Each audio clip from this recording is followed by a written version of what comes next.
El presidente de la República, Gustavo Petro, se mamó de Álvaro Uribe Vélez y los miembros de la extrema derecha, a tal punto que los ha entregado a la justicia para que paguen por todo el daño que le han hecho al país y a los colombianos, porque también reveló los siguientes datos de esta familia de paras de narcos, que en pocas palabras deben ser extraditados a los Estados Unidos, porque ahora sí se confirmó sus vínculos con esta gente y se le cae la farsa, la estrategia que le han montado al presidente de la República, Gustavo Petro, que incluso hemos visto que lo han incluido en la lista Clinton. También reveló los planes de los medios de comunicación, de los poderosos y lo que en su momento realizaba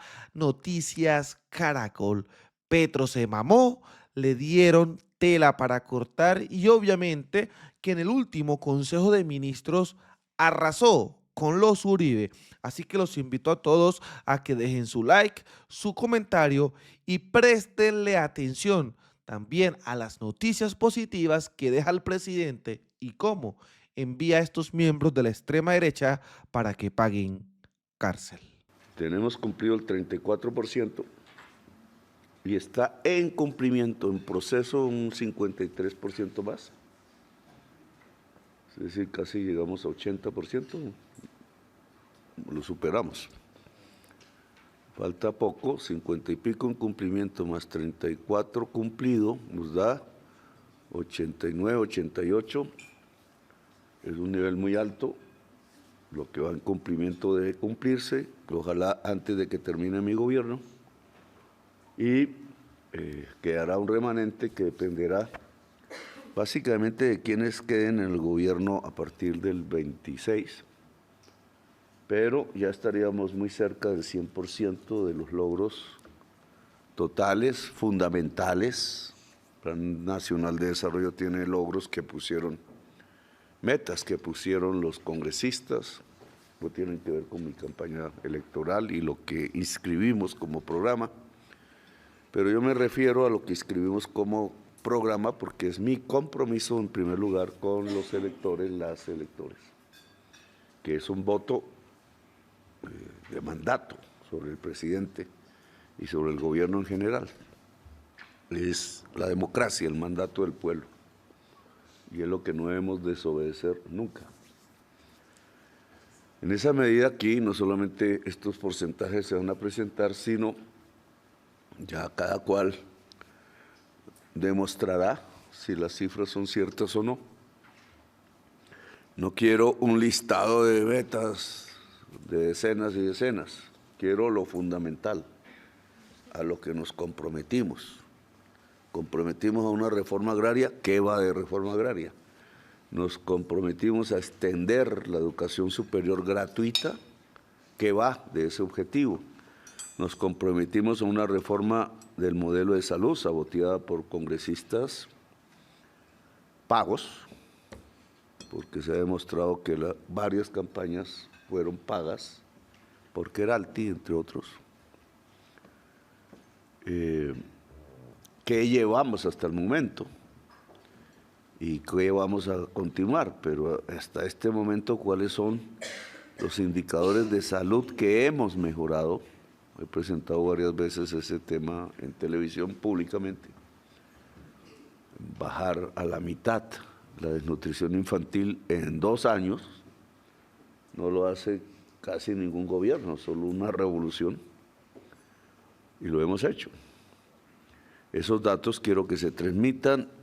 El tema fiscal, con sus más y sus menos. Tenemos un proceso de revaluación del peso que parece otra vez una recaída en la enfermedad holandesa, que yo he tratado de superar para que crezca la economía real.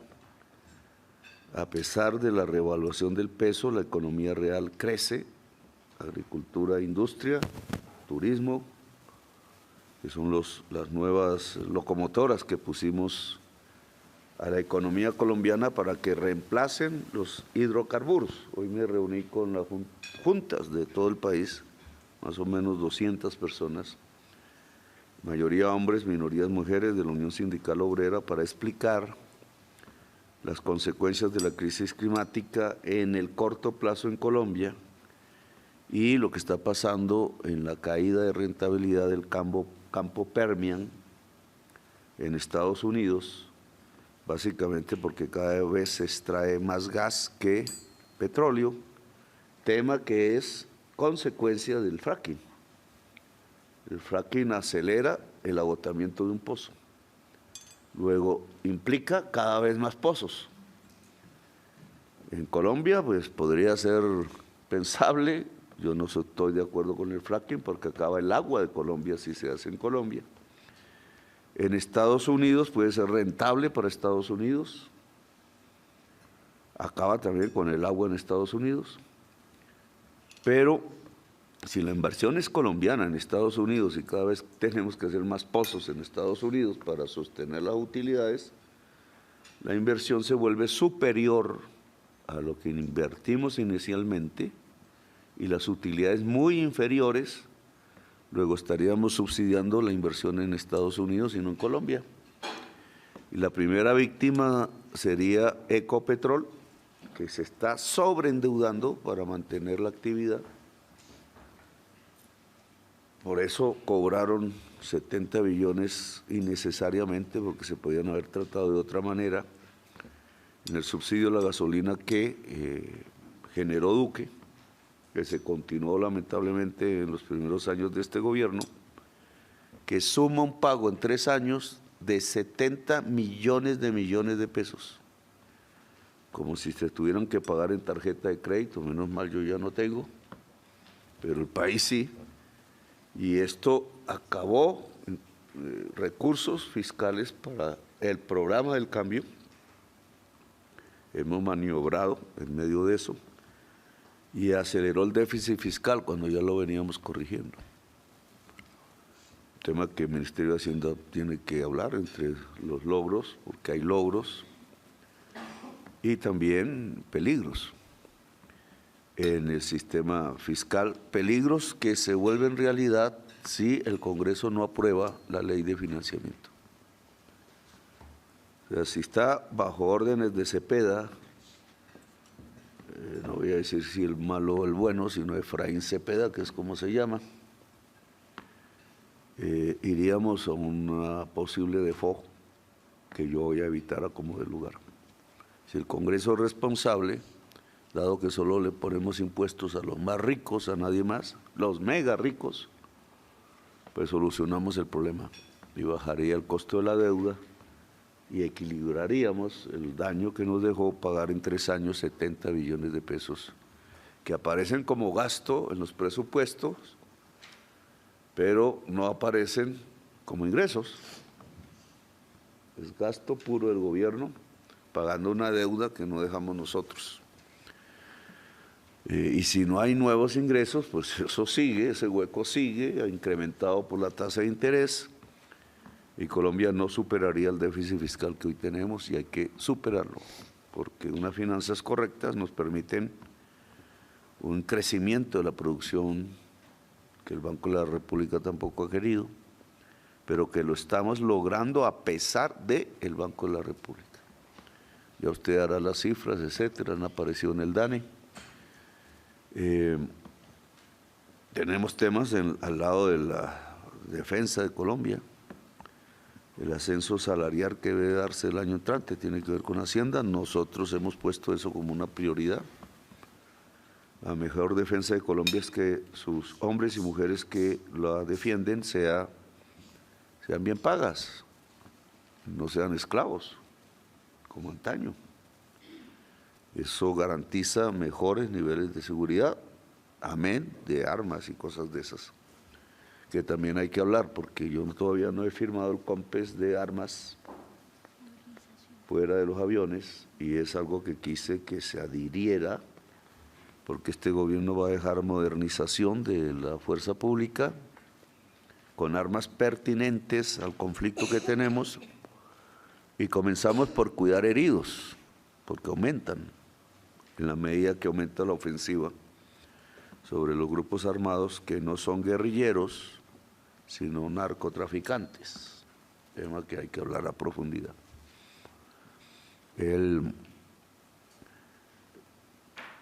Lo primero que hay que hacer en armas no es armas, es dotar el hospital militar completamente para que esté a una altura mundial.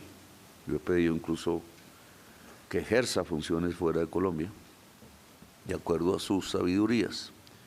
Tenemos el tema de la transición energética, otro de los ejes. ¿Cómo vamos en eso? Problemas que tenemos, logros que tenemos. Se reconoce ya a Colombia como un país pionero y vanguardia en transición energética. Ya no es carreta, se está registrando en cifras que hay que dar. Les quiero comentar a Colombia, a ustedes, que entramos a un terreno difícil. La COP30, que creo que es la última que se debe hacer, creo que el mecanismo COP ha fracasado, Irene tiene que dar ese mensaje.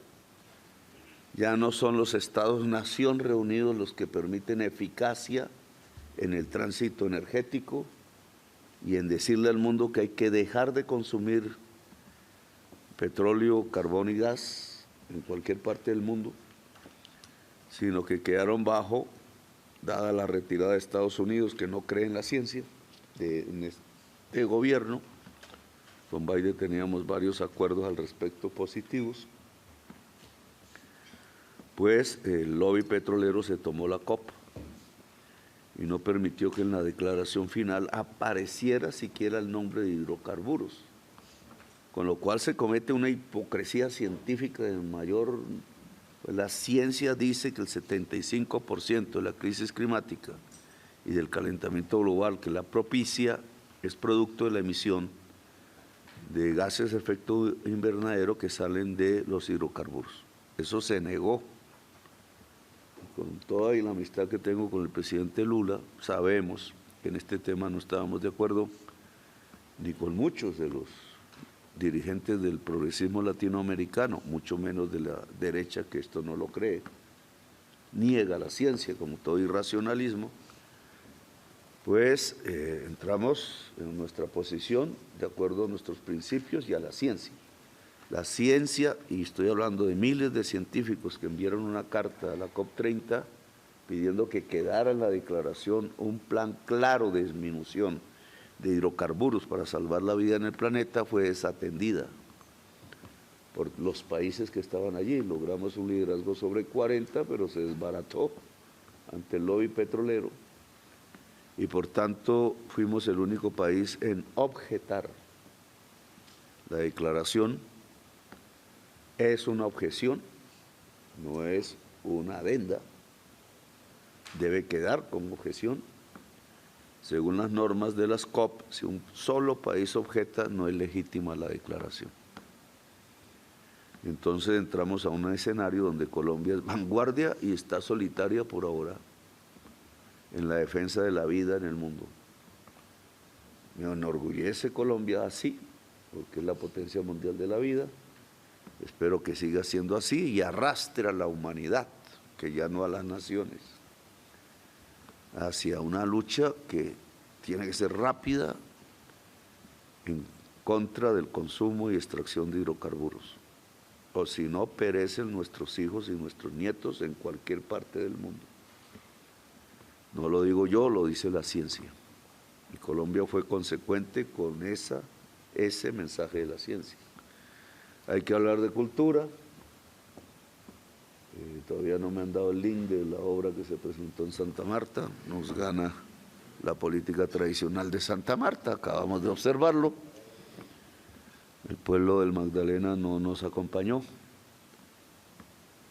Era difícil porque era tiempo contrario, pero yo no puedo estar con organizaciones que se dicen de izquierda que buscan dividir la izquierda en este momento. Porque dividir la izquierda y el progresismo en este momento es entregarle a quienes nos llevaron a una crisis humanitaria, a un genocidio. Hoy salió la sentencia de segunda instancia contra Santiago Uribe Vélez. Hasta los que han escrito libros sobre este tema niegan cómo comenzó, don Augusto. Y esto comenzó con un debate nuestro. Y en ese debate yo mostré por primera vez en el año 2007 a Colombia la foto famosa de Santiago Uribe Vélez junto a la mafia de los Ochoa Vázquez y sus primos en una convivir por allá en Titiribí, debió ser, que se llamó Los R's y que la justicia no ha investigado, porque el grupo de Los R's, que se llaman así por usar unas radios donde estaba Santiago Uribe Vélez, en el sur de Antioquia, donde nació la familia Uribe Vélez y Ochoa Vázquez, juntos, me refiero a Santiago, desaparecieron personas en la región y hubo asesinatos. Entre esos los dos estudiantes que por guarecerse de la lluvia y por tener barba y guitarra al hombro, mechudos, los capturaron ahí en Mantequilla, Armenia Mantequilla, nunca más volvieron a aparecer. Decían que había un lago lleno de caimanes que se comía los cuerpos y no dejaba rastro. Usted conoce bien eso, Augusto, debería contarlo. Todo eso lo denuncié. La hermana de estos muchachos se pusieron a buscarlas y también fueron desaparecidas. Al parecer eran miembros de ASFADES precisamente por ese hecho.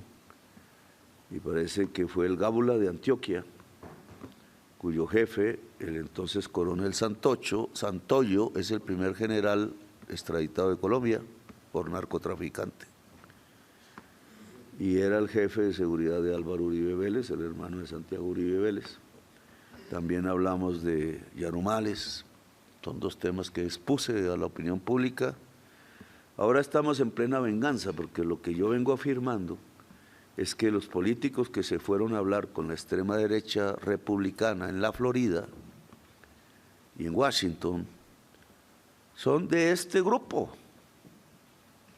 Es de los políticos colombianos que se ligaron al crimen narcotraficante.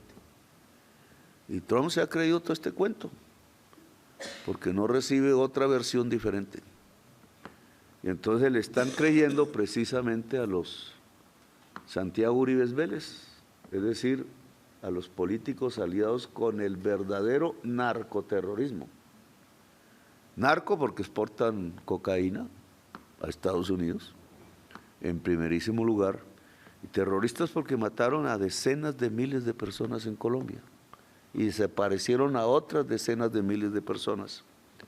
Y aquí da miedo hablar de eso, pero yo hablé. Por eso en el 2007 mi familia tuvo que ser exiliada, porque nos grabaran todas las comunicaciones, porque ellos pues tienen otros talantes, decidieron irse, pero yo no. Y ahora recibimos la venganza, pero solo por un presidente de Estados Unidos que no escucha todas las versiones. Y entonces se creyó la de los amigos del narcoterrorismo. Ahora está demostrado, está condenado a 28 años en segunda instancia. La Corte lo puede salvar en algún tiempo, si la Corte se parcializa. Espero que no, pero tampoco le deseo males, sino que se sepa la verdad de Colombia. No somos nosotros los amigos de narcoterroristas, somos sus denunciantes y sus perseguidores y víctimas que nos han matado por miles. Sobre el tema de lo que acaba de sacar Caracol, sobre la que tengo muchas dudas, hemos decidido que se haga, ojalá, un examen forense, de informática forense a los chats, que la DIJÍN entrega a la Fiscalía de Antioquia, que no a la Fiscalía General, espero que sea la Fiscalía General, y sepamos la verdad, con un aval de informática forense de la Fiscalía, que es la entidad que puede hacer eso. De acuerdo a eso tomaré decisiones, no antes, porque es la verdad la que debo tratar de que la verdad sea la que guíe mis decisiones. Bueno, aquí hay otra serie de temas, TICs, en qué va la fibra óptica, en los ríos del Amazonas y de llanos orientales, es la mejor manera de conectar a la mayoría de las personas. El indicador básico es la cantidad de gente conectada a fibra óptica, no a celulares, que no es sino un engaño. ¿En qué va el Mega Data Center de Magdalena?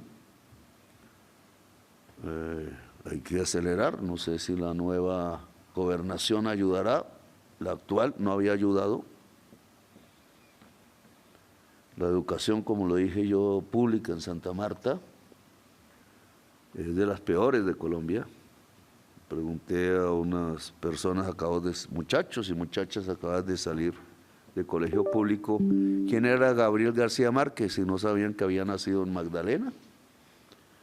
Pregunté quién era José Prudencio Padilla y no sabían de él, ni siquiera. ¿Quién es él? Dijeron. Y menos sabían de Jaime Bateman, compañero Daniel. Y entonces, ¿qué saben del Magdalena? ¿Qué educación les han dado?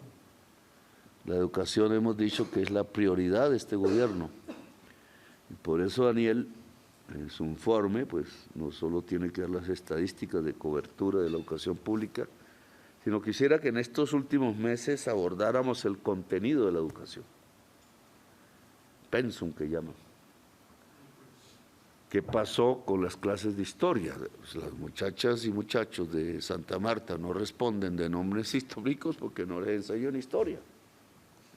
Y es una ley de la República de la época Santos. Entonces, veamos el efecto ahora. Porque si aumentamos la cobertura, pero no aumenta la calidad de la educación, pues no estamos haciendo mayor cosa, dado que la ignorancia sigue así las personas hayan pasado por el colegio. Santa Marta me pareció que es el producto de la mafia, una ciudad tomada por la mafia, que yo quiero liberar, pero al parecer no se quiere. Mafia antes, mafia ahora. No es por una época política apenas. La calidad educativa tiene que tomar temas como la historia, lo hemos dicho, como el deporte en los colegios, como la cultura en los colegios, como la educación sexual, que acabamos de verlo al comienzo de este programa.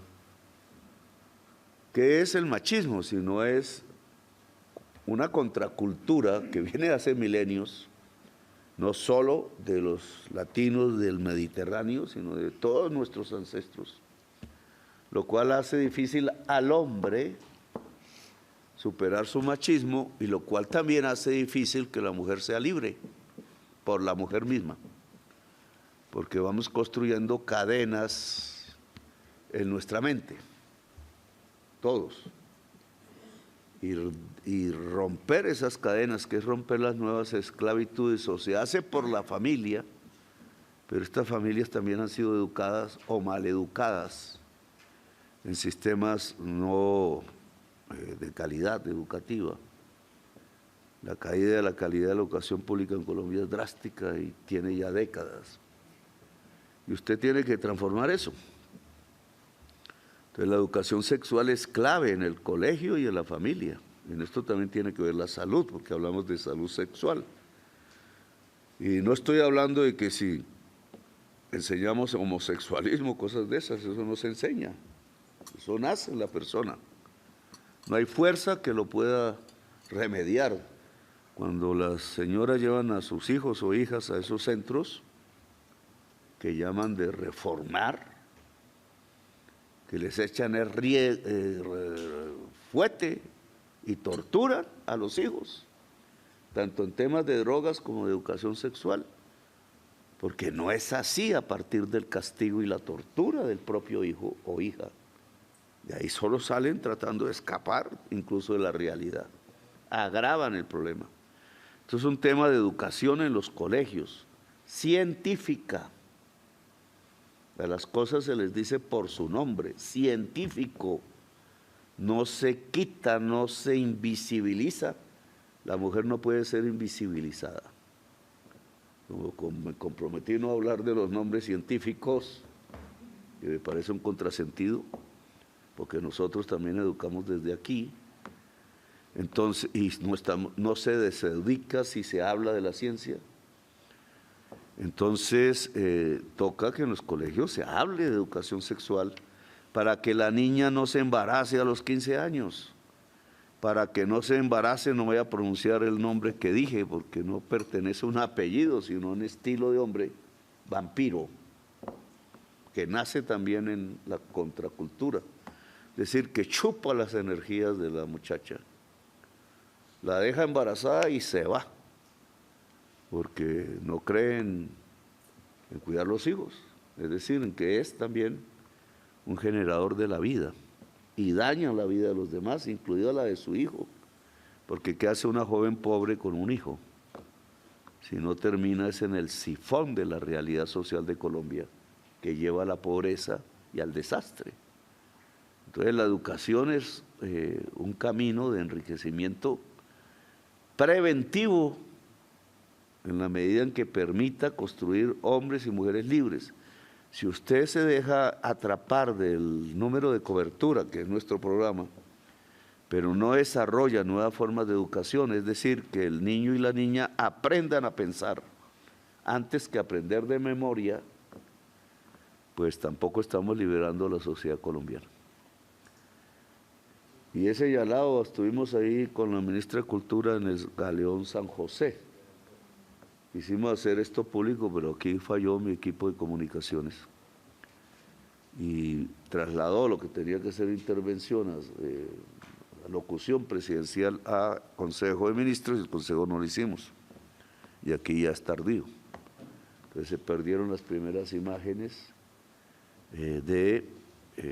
televisadas a la mayor parte de la población, de cómo la tecnología de la Armada, con inversión de este gobierno, logró llegar a la frontera de la búsqueda de elementos submarinos a alta profundidad, 612 metros, y logró sacar las primeras piezas del galeón Galeón San José para investigación. Están en eso, requiere una investigación. Yo espero que saquen todas las demás.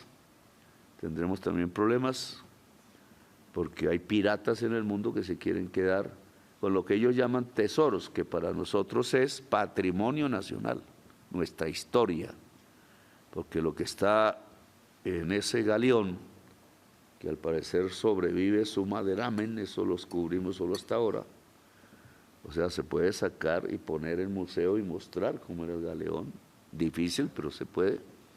Quiero ese museo en Cartagena, será después de nosotros por los tiempos de investigación, pero nosotros tratamos esas monedas de oro y esos cañones de bronce y la plata que puede haber allí, etcétera, como patrimonio de Colombia, no como tesoro.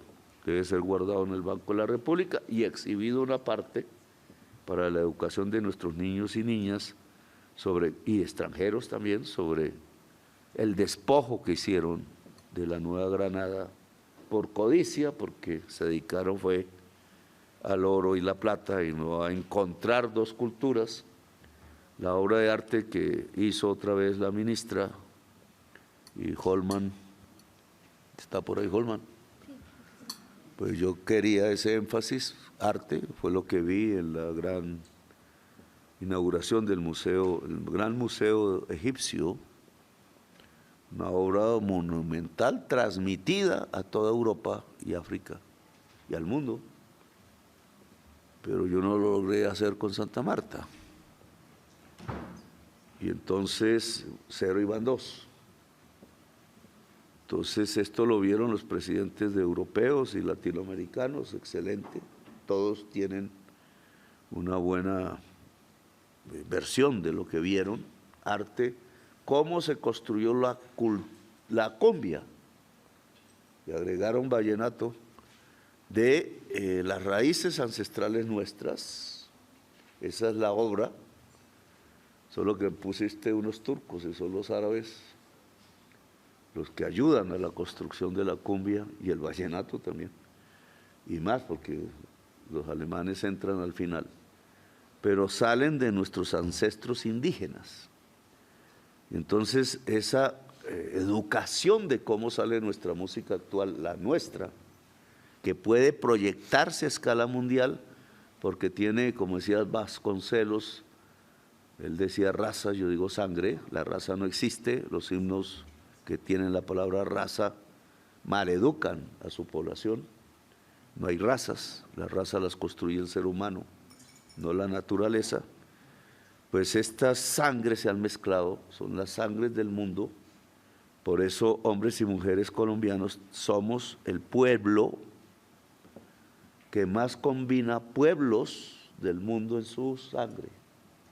Esa es nuestra gran riqueza como colombianos y colombianas. No lo alcanzan ni los demás países latinoamericanos, que se acercan, pero no lo alcanzan. Nuestra gran, y que eso tiene que quedar en la inteligencia artificial, en la capacidad computacional de Colombia, que debe ser de Colombia, porque si eso lo entregamos a Estados Unidos o a China o a Europa, estamos entregando nuestra gran riqueza a 0 pesos. Y eso es como volver a creer en espejitos de oro. De oro no, de espejitos. Nos daban espejitos a cambio del oro. Y dice bien la frase, y nos entregaron la Biblia y se quedaron con la tierra. Y ellos no creían en la Biblia porque mataron e hicieron un genocidio en América Latina.